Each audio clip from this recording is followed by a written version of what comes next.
Aujourd'hui, nous célébrons ensemble la fête de Marie Reine. Bien sûr, je pense que vous connaissez tous la phrase de Sainte Thérèse, mais Marie est plus mère que reine, bien sûr. Mais comme dans le cas de Dieu, qui est, bien sûr, très content qu'il est infiniment miséricordieux et qu'il nous aime infiniment, mais grâce à Dieu, il est aussi tout puissant, parce qu'autrement, il ne serait pas Dieu, il ne pouvait pas nous aider, il ne pourrait pas nous sauver. Alors aujourd'hui, on célèbre que notre mère qui nous aime avec un amour impossible à décrire, que Saint Gabriel Possenti a dit, je crois Marie, si on mettrait ensemble tout l'amour de toutes les créatures du ciel et de la terre, ça n'arriverait jamais à l'amour que tu as pour moi. Alors nous célébrons aujourd'hui que la Sainte Vierge qui nous aime avec un tel amour, elle est aussi reine, elle est aussi tellement puissante pour nous aider. Elle peut obtenir tout auprès de Dieu. C'est pour ça que Saint Bernard, il dit, c'est la volonté de Dieu que nous avons tout par Marie. Et c'est aussi beau parce qu'à la fin, c'est la même raison pour laquelle Marie est notre mère et pour laquelle elle est notre reine. D'abord, bien sûr, parce qu'elle est la mère de Jésus, comme nous avons entendu dans l'Évangile. Elle est la mère de Dieu, la mère du roi, elle est bien sûr aussi reine. C'est notre mère parce qu'elle nous a transmis Jésus. Mais elle est aussi notre mère parce qu'au pied de la croix, elle a souffert ensemble avec Jésus. Et elle a collaboré, dit le Concile Vatican II, à restaurer la vie surnaturelle en nous. Elle nous donne la vie, alors c'est pour ça qu'elle est notre mère. Et au pied de la croix, bien sûr, ensemble avec son Fils, elle a aussi écrasé la tête du Satan. Comme alors elle a participé à la victoire, alors elle participe aussi à la royauté de Jésus. Et aussi, on peut dire dans le même acte, on peut l'accueillir encore plus profondément comme mère et comme reine. Et c'est ça qu'on va faire aujourd'hui, en priant la consacration au cœur immaculé de Marie. Et la consécration, ça veut dire, Marie, je veux t'appartenir entièrement et pour toujours. C'est ça la consécration. Et bien sûr, à travers elle, on veut appartenir à Dieu. Dans la vie spirituelle, c'est différent comme dans la vie physique. Dans la vie physique, vous les parents, vous voulez que vos enfants, un jour, ils deviennent indépendants, qu'ils deviennent adultes pour faire les choses eux-mêmes. Et c'est important. Et c'est pour ça qu'on les éduque. Mais dans la vie spirituelle, c'est le contraire. On doit devenir toujours plus petit, toujours plus un enfant de la Sainte Vierge et du Père divin. Parce que dans la vie spirituelle, c'est pas nous qui faisons les choses, mais c'est Dieu en nous. Et ça, et plus on est petit, plus on est enfant, le Seigneur peut agir en nous. Ça, on voit par exemple dans les saints comme Saint Jean-Paul II, qui était vraiment un géant, mais devant la Sainte Vierge, devant Dieu, il était un petit enfant dépendant qui a mis toute sa confiance en Dieu et dans la Sainte Vierge. Et aussi la consécration, bien sûr, c'est pas simplement une prière qu'on va prier ensemble, mais c'est une manière de vivre. Parce que là, bien sûr, on l'a pris une fois, mais après ça veut dire je veux imiter la Sainte Vierge, vivre comme elle aurait vécu.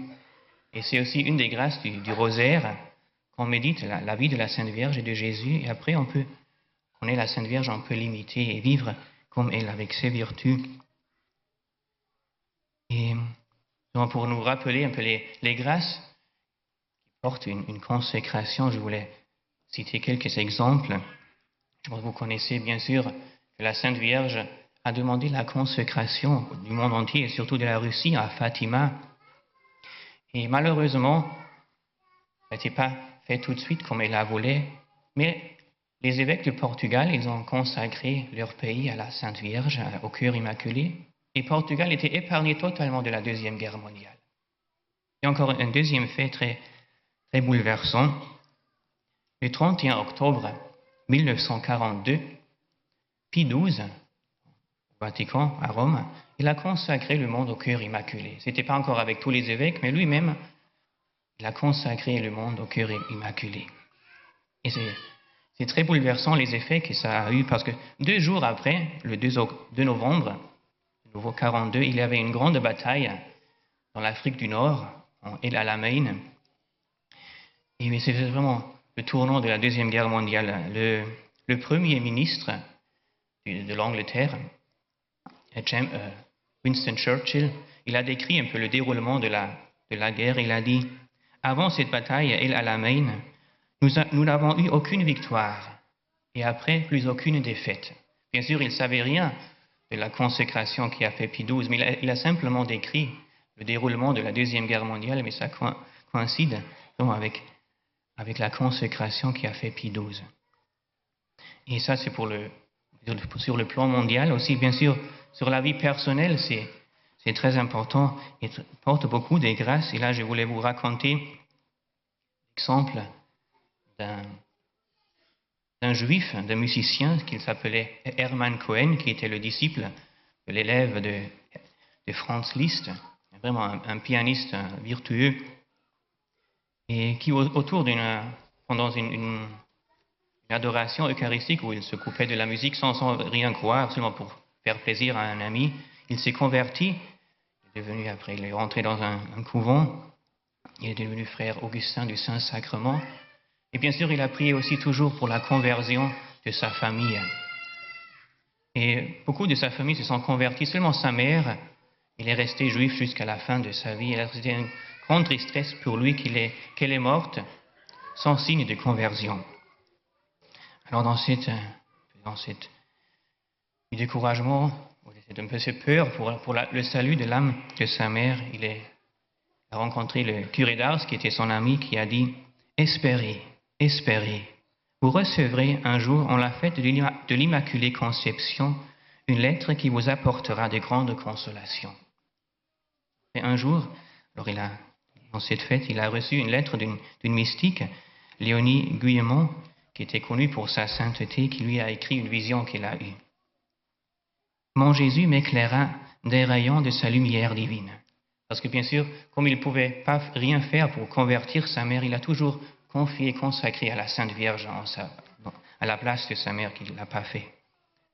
Alors, de nouveau, la vision de la mystique. « Mon Jésus m'éclaira des rayons de sa lumière divine. » Au moment où la mère du père Hermann était sur le point de rendre le dernier soupir, alors qu'elle paraissait privée de connaissance, presque sans vie, Marie, notre bonne mère, s'est présentée devant son divin Fils et se prosternant à ses pieds, elle lui dit « Grâce, pitié, ô mon Fils, pour cette âme qui va périr. Encore un instant, et elle sera perdue, perdue pour l'éternité. Faites, je vous en conjure, pour la mère de mon serviteur Hermann, ce que vous voudriez qu'il fît pour la vôtre, si elle était à sa place et que vous fussiez à la sienne.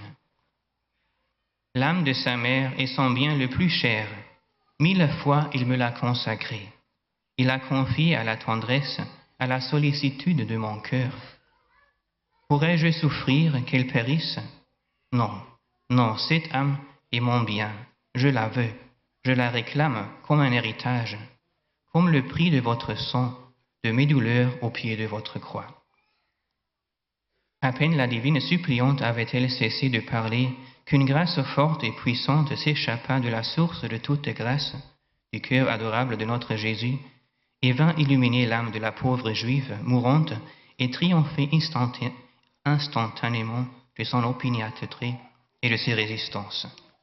Cette âme se détourna aussitôt avec une amoureuse confiance vers celui dont la miséricorde la poursuivait jusqu'entre les bras de la mort et lui dit « Ô Jésus, Dieu des chrétiens, Dieu que mon Fils adore, je crois, j'espère en vous, ayez pitié de moi. » Ça, c'est vraiment aussi quelque chose que vous pouvez faire comme des parents. Souvent, on a la souffrance comme des parents qu'on voit les enfants qui peut-être vivent une bonne vie avec leur famille, mais ils sont un peu loin de la foi. Alors vous avez aussi vraiment cette autorité, ce pouvoir de les consacrer à la Sainte Vierge. Comme vous avez une autorité spéciale pour les bénir, vos enfants, il y a aussi vraiment cette autorité de les consacrer à la Sainte Vierge, et ça vaut devant Dieu. C'est vraiment, il s'occuperait alors du salut des âmes de vos enfants. Et pour finir, je voulais seulement vous rappeler encore la phrase de Saint Grignon de Montfort, maintenant pour nous, pour notre consacration personnelle. Il a dit, je suis désolé, je ne connais pas les citations exactes dans les mots français, Mais le sens est le suivant. Dans la mesure dans laquelle nous appartenons à la Sainte Vierge, elle appartient à nous. Bien sûr, c'est facile à dire, mais de vraiment le croire. Est-ce que je crois vraiment que maintenant, quand on va prier notre consacration, quand je veux vraiment me donner entièrement à la Sainte Vierge, elle appartient aussi entièrement à moi, avec toutes ses richesses, avec toutes ses vertus. En demandant aussi la grâce à tous les saints, Marial, Saint Grignon de Montfort, et aussi, bien sûr, à notre Mère et Reine, cette grâce de vraiment croire dans la puissance de la consécration, qui est vraiment, quand nous appartenons à la Sainte Vierge, elle appartient à nous. Amen.